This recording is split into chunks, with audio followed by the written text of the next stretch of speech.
Assalamualaikum warahmatullahi wabarakatuh. Eh, Kami dari kelompok 4 akan menjelaskan tentang faktor psikologi dan gangguan fisik yang akan dijelaskan oleh saya sendiri, Setiawati, dan rekan saya, Ratika Sari. Dilanjutkan judul yang kedua, yaitu metode psikologi untuk meredam rangsangan, yang akan dijelaskan oleh rekan saya, yaitu Saudara Mahfud Alipudin. Faktor psikologis dan gangguan fisik. Faktor psikologis bukan hanya menyebabkan gangguan pada fisik, tetapi faktor psikologis juga dapat menyebabkan gangguan pada mental.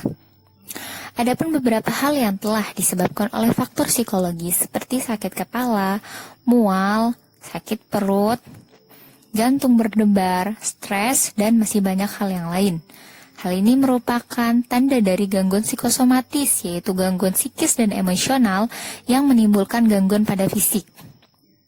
Psikosomatis itu sendiri berasal dari dua kata, yaitu psiko yang artinya jiwa, soma dan yang artinya adalah tubuh. Psikosomatis ini dapat dialami oleh siapa saja, mulai dari anak-anak sampai dengan orang tua.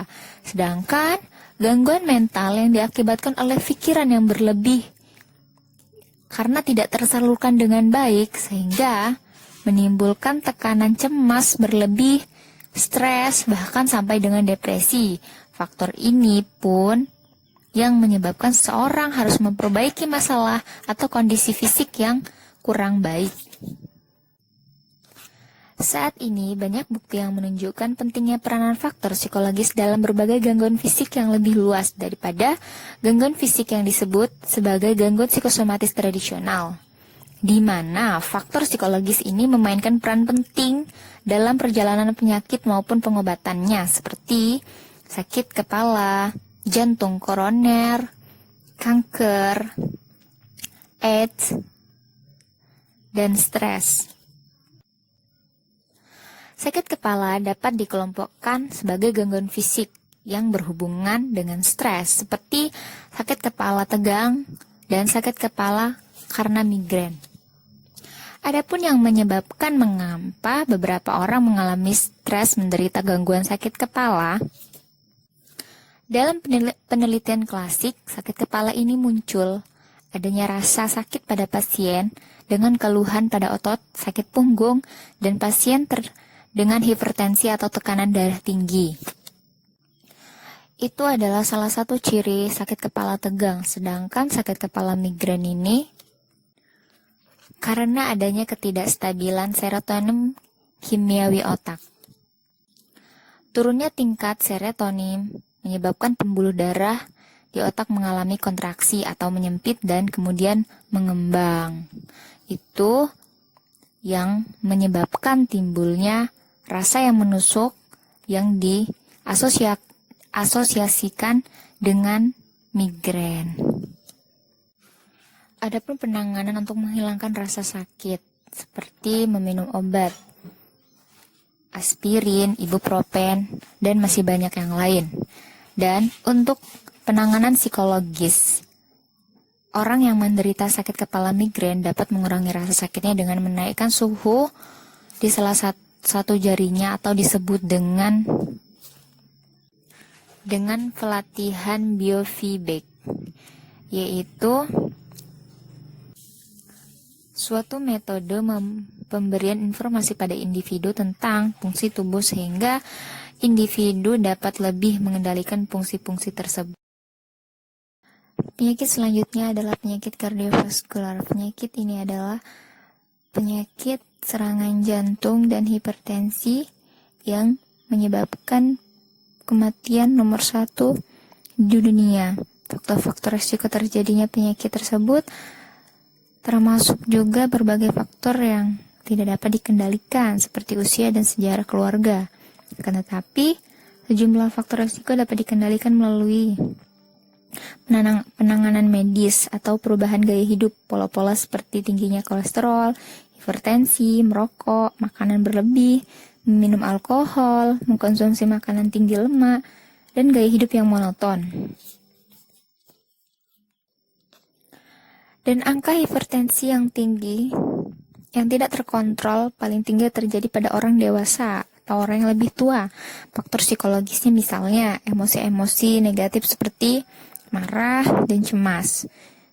Faktor ini merupakan resiko terjadinya gangguan kardiovaskular. Penelitian juga mengidentifikasikan suatu pola kepribadian yang disebut dengan pola tingkah laku tipe A. Nah, ini merupakan resiko dari faktor psikologis kardiovaskular tadi. Penanganannya, pakar psikologis lebih memfokuskan untuk mengurangi pola tingkah laku tipe A, seperti aktivitas sosial, dan lebih difokuskan pada hal-hal yang positif. Baik, sebelumnya Assalamualaikum warahmatullahi wabarakatuh. Izin memperkenalkan diri, nama saya Ratika Sari dari kelompok 4. Akan melanjutkan penjelasan dari kelompok kami, yaitu tentang asma dan kanker. Nah, langsung saja. Asma itu adalah suatu gangguan pernafasan. Meskipun asma itu tidak bisa disembuhkan, akan tetapi asma dapat dikendalikan dengan mengurangi pemaparan terhadap zat atau bahan yang menyebabkan alergi. Kemudian yang kedua, kanker. Kanker dalam bahasa Inggris diperdebatkan sebagai kata yang paling menakutkan. Ya, sebenarnya kenyataannya memang benar gitu. Sistem kekebalan tubuh yang melemah dan menurun pun dapat mengakibatkan kerentanan atau meningkatkan kerentanan terhadap kanker tersebut.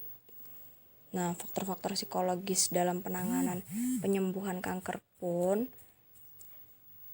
juga dibutuhkan. Assalamualaikum warahmatullahi wabarakatuh. Baik, saya akan menjelaskan metode-metode psikologis untuk merendam rangsangan. Jadi, rangsangan yang harus direndam itu contohnya seperti kecemasan. Seseorang yang memiliki kecemasan adalah seseorang yang memiliki ketidaknyamanan dan ketakutan akibat peristiwa yang tidak yakin hasilnya seperti apa. Jadi metode-metode psikologis untuk merendam rangsangan itu ada dua. Yang pertama, meditasi, dan yang kedua, relaksasi progresif. Meditasi itu adalah praktik relaksasi untuk melepas semua hal yang membebani dalam hidup kita. Meditasi ini memiliki beberapa cara untuk menyempitkan kesadaran dan mengurangi stres yang didapat dari luar. Meditasi juga itu bermanfaat bagi kesehatan tubuh. Dengan bukti meditasi itu bisa mengurangi tekanan darah, serangan jantung, stroke, dan lain-lain. Nah, metode meditasi yang pertama, cobalah meditasi sekali atau 2 kali setiap hari dalam waktu 10-20 menit. Yang kedua, tempatkanlah diri dalam lingkungan yang tenang. Yang ketiga, hindari makan 1 jam sebelum meditasi. Yang keempat, carilah posisi yang sangat santai. Yang kelima, sebagai alat untuk fokus, konsentrasilah pada nafas atau berdiri di depan objek yang menenangkan seperti contohnya tanaman. Dan yang keenam, biarkanlah Anda terhanyut dan biarkanlah masalah-masalah Anda itu terhanyut saat Anda melakukan meditasi. Metode yang kedua adalah relaksasi progresif. Relaksasi progresif ini dikemukakan oleh Edmund Jackson. Metode Edmund tentang relaksasi mengajarkan seseorang untuk mengatur ketegangan otot dan relaksasi. Metode ini menegangkan dan merelaksasikan otot seperti otot tangan, otot dada, otot perut, punggung, panggul, otot paha, otot betis, dan otot-otot lainnya.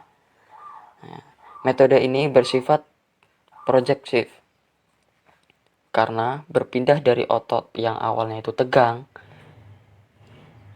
menjadi otot yang lebih rileks.